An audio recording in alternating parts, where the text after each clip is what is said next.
Os filmes de super-herói estão cheios de lacração. Lacração pra lá, lacração pra cá e por aí vai. Os filmes do Snyder foram duramente criticados e considerados um fracasso atrás do outro, mas pelo menos eles não tinham essa forçação de barra que os heróis da Marvel têm. Afinal, o que filme de herói tem a ver com diversidade? O que filme de herói tem a ver com política e inclusão?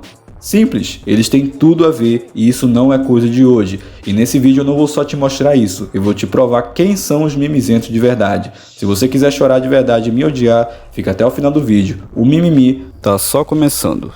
Primeiro exemplo, uma das equipes mais famosas dos quadrinhos, os X-Men, um grupo de mutantes que luta para ser respeitado na sociedade. Uma raça que é rejeitada em todos os aspectos e só se sentiu abraçada quando eles mesmos criaram sua própria comunidade e se tornaram uma família. Eu sei que você tem milhares de neurônios. Se você usar pelo menos 2 ou 3, já vai saber o que os X-Men realmente representam. Os X-Men são uma representação cartoonizada de todas as raças oprimidas. Negros, judeus, homossexuais e por aí vai. Essas lutinhas de heróis e vilões são só uma capa para deixar mais implícito o significado maior.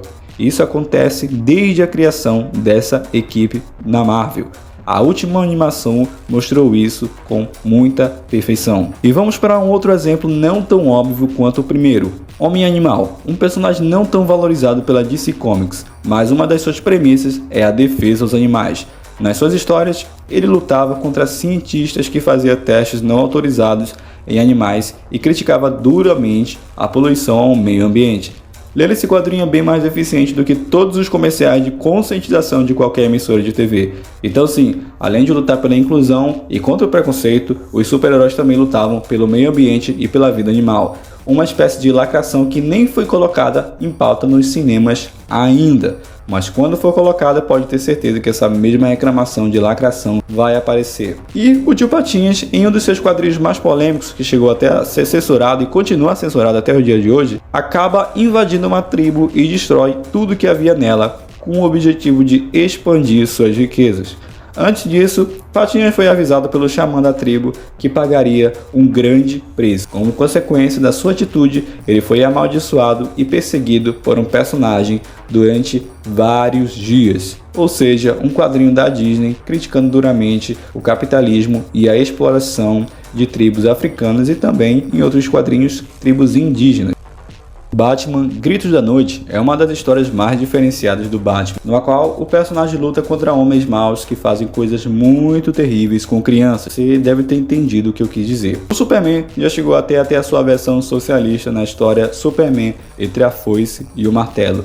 E a Mulher Maravilha também teve várias críticas ao machismo desde a sua origem. A história do Homem-Aranha contém infinitas críticas ao bullying e às dificuldades que um jovem enfrenta ao tentar conciliar estudos e trabalho. E por aí vai, isso é só a ponta do iceberg. Sempre que uma nova história em quadrinhos é criada, obviamente é chamada uma equipe. O roteirista é o grande responsável pela história. Então é óbvio que esses autores não vão deixar a oportunidade de passar, expressar a sua realidade através da arte. Então eu sei que você está muito mal acostumado, muito mal informado, achando que tudo isso é lacração, achando que tudo isso é forçação de barra, mas a verdade é que os quadrinhos sempre foram uma voz de um povo oprimido. O povo nerd naquela época era alvo de bullying, de chacota e principalmente de exclusão. Hoje em dia, o público nerd é um dos maiores alvos do mercado. Não existe mais a palavra nerd, a palavra agora é geek. E geek não passa de um termo capitalista para empurrar produtos para as pessoas que são fãs de super-heróis. Mas aqueles nerds que compravam quadrinhos na sua infância com certeza sabiam que desde aquele tempo as pautas sociais eram debatidas muitas vezes nos quadrinhos. Como eu falei, isso é só a ponta do iceberg. Tem muitos outros personagens, se não todos os personagens, que também são uma certa crítica social. Ler quadrinho é como ler um livro. A diferença é que até hoje os quadrinhos são muito subestimados e não são vistos como literatura. Aquelas pessoas que criticam a lacração no mundo dos filmes muitas vezes nunca nem se deram trabalho de pesquisar sobre o assunto. Acham que super-heróis só trata de homens brancos e mulheres brancas, bonitos, com alto padrão de beleza, salvando o mundo de vilões que querem dominar o mundo por algum motivo. Mas vai muito além disso. Basta você usar 2 ou 3 neurônios, pesquisar mais sobre as informações e também, quando lê um quadrinho, ler com a mente aberta e entender que não se trata só de um gibizinho de porradinha. Até a própria Turma da Mônica tem as suas críticas. E também sabemos que a desculpa de inventar lacração para tudo é geralmente uma maneira de alguém que quer oprimir certa população se expressar. De uns 5 anos para cá, qualquer troca é criticada. Por exemplo, no caso do Romeu e da Julieta, existem milhares de filmes, milhares de livros, milhares de peças, mas por entre esses milhares de filmes, milhares de peças e milhares de desenhos ser sobre uma Julieta negra, obviamente vai surgir várias críticas e reclamações.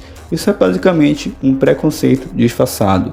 E lembrando, quem realmente são os mimizentos? São aqueles que não choravam quando viam que a maioria dos heróis eram brancos? Ou são aqueles que, assim que é trocado a etnia, criticam? Eu deixo essa pergunta para encerrar o vídeo. Quem realmente são os mimizentos chorões?